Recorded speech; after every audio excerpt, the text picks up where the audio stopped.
At its height, the British Empire was the largest in history, spanning continents, shaping nations, and influencing billions.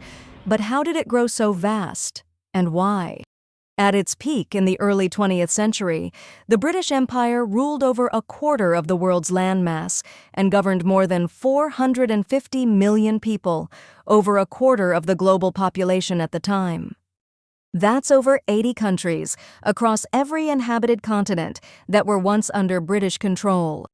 From India to Canada, Australia to Kenya, the empire's reach was immense, and in Southeast Asia the British held key territories like Burma, Malaysia, Singapore, and Brunei. So, what drove Britain to build this global empire? It all started with economics. After the Industrial Revolution, Britain needed raw materials like cotton, sugar, spices, tea, and rubber to fuel its factories. Colonies provided these essential goods, and just as importantly, they served as captive markets for British products. It was a win-win for British industry, but often devastating for local economies and workers. Then there was geopolitics. In the Age of Empire, competition was fierce. Britain wasn't the only European power expanding. France, Spain, and later Germany and Russia were also building empires. To stay ahead, Britain seized strategic locations around the world.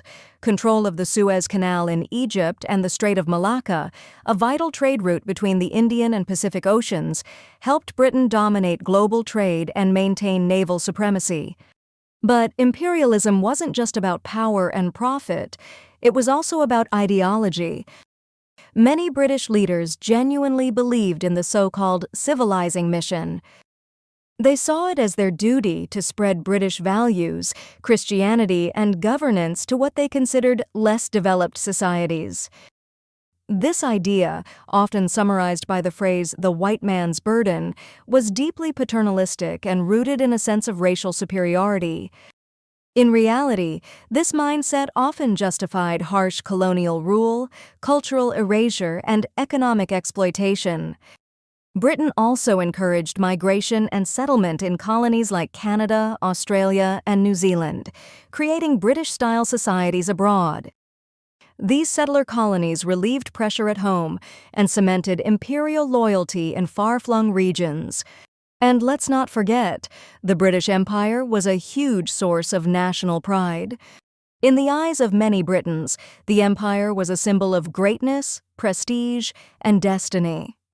For the political elite, having more colonies meant more global influence, even when they weren't economically profitable.